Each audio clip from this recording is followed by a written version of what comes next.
Want to know the crazy secrets hidden below the new cherry blossom biome? Also, what on earth is a snifflet? Here are 27 secrets and hidden things in the new 1.20 update for Minecraft. Piglins now can drop their skulls just like zombies and skeletons, and they're way cooler than any other mob head too. The method to get to them is still blowing them up with a charged creeper, except a little harder as you can't actually bring piglins to the overworld without them turning into zombies. I'd say it's worth it though, as you can put one on your head and his ears will actually flap while you walk around. Mobheads also got another really cool use I don't think anyone was expecting. If you place one on top of a note block, the block will play a random sound that mob makes. And yes, this works with redstone, so you've got a new way to drive your friends insane! Ever thought it's annoying that you can only ride a few of the mobs in Minecraft? Well, fear not! The /ride command that's just been added lets you spawn in and ride on literally any mob you want. Ew, except for that. Don't do that. One of the best features Mojang is adding in 1.20 is the new armor trims. You can find pattern templates in chests all over our world, and then apply them with different colors on our armor. They're found in places like bastions and woodland mansions, but they're also dropped by the Elder Guardian. They're pretty rare, but luckily you can use diamonds to duplicate, so you've got enough for all of your armor. Mojang also decided that netherite was somehow too easy to obtain, and added a netherite upgrade template, which you need to use every time you upgrade a tool or piece of armor. And yes, you need a new one every time, meaning that's an extra 7 diamonds every time you upgrade something. Please subscribe so I can afford this. Creepers are one of the oldest mobs in the game, and they haven't got any less terrifying. In fact, in one of the 1.20 snapshots, they somehow got even scarier. Somehow their code got messed up and they wouldn't make a noise or even flash before they blew up, meaning they could just sneak up and explode before you even knew they were there. Oh, also, there was another really strange and kind of cruel bug where sitting cats would just sink down in water instead of standing up and swimming to safety like they do now. I'd be totally okay with this if it was dogs, but not my sweet kitties.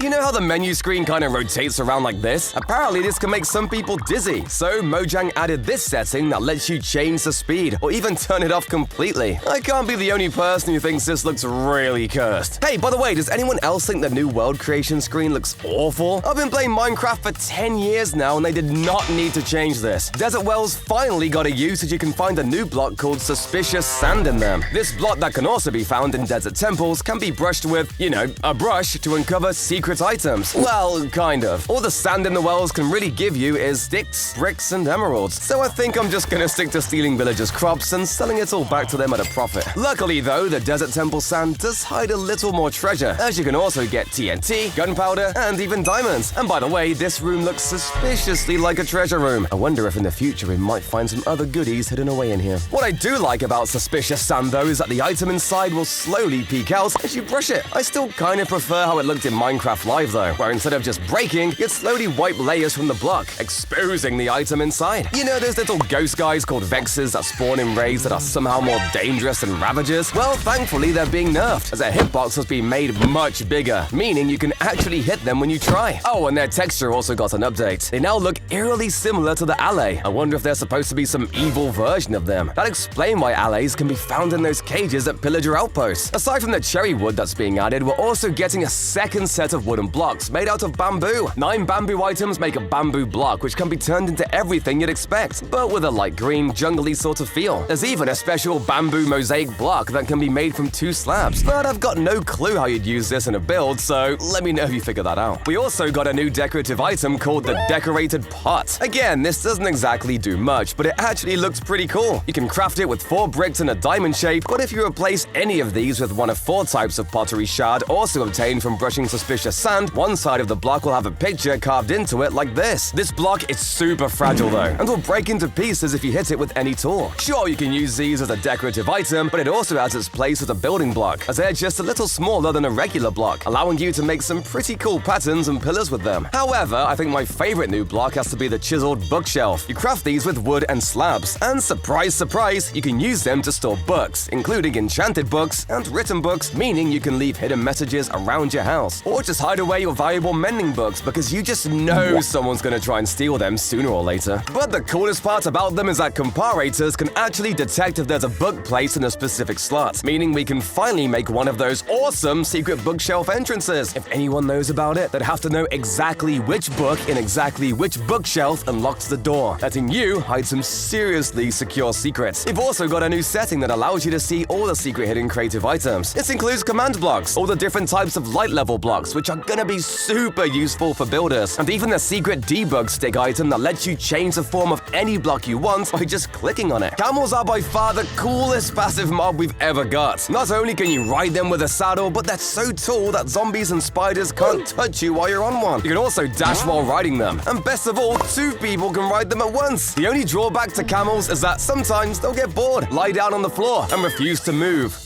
Just like me. After literally 10 years of asking for it, we finally were given a cherry blossom biome. Woohoo! It's filled with the prettiest trees in the entire game, as well as these tiny flowers called pink petals. The leaves even give off a cool particle effect, just like the spore blossom. And if that's not enough, this is one of the only biomes in the game that bees can spawn in. This is paradise! If only they'd added water in these biomes so we could get places like those awesome cherry-filled rivers in Japan. And for any builders out there, these logs can be stripped or turned into pink planks that I definitely won't be building my entire house with, because I'm a man. Oh my god, it's so pretty! Anyway, the Cherry Grove biome actually hides a secret you probably didn't know about. Because it usually generates around mountains, it actually spawns emeralds underground. However, the cherry biome itself is actually pretty rare, so it might be easier to just head to a mountain anyway. They're much easier to spot too. The sniffer is another new mod that's been added, and oh my god, what is it? Seriously, like, what is that? I've got no idea. It can only be spawned in with eggs obtained from Archeology and just like sniffs, I guess? What a surprise! At least it looks cute though, even though all it can do is find these torchflower seeds. Wouldn't it be cool if instead of just seeds, it could also discover other items like diamonds? Or would that just be overpowered? In Bedrock Edition though, you can actually put these absolute units in boats and even flip them upside down with a dinner bone name tag. Now I understand what they're for. Also, you can actually breed 2 sniffers together with the torchflowers they find to create a baby snifflet. Yes, the babies are called snifflets. Snifflets! Speaking of, the torchflower is actually the first flower we've ever had that is grown with seeds. Unfortunately, right now, all it can do is make orange dye and look pretty, which I think is a huge missed opportunity for another plant-based light source like the glowberries. It's literally called the torchflower, but also snifflets! The only other use for torchflowers is to make into suspicious stew, and will give you night vision for just a few seconds when you eat it. By the way, did you know that Mojang added suspicious stew as a way to teach people that the lily of the valley flower is poisonous? Cool idea, but this red mushroom you put in the stew is also super poisonous in real life, and I can eat it just fine. Might want to look at that one again, Mojang. The last item being added in the 1.20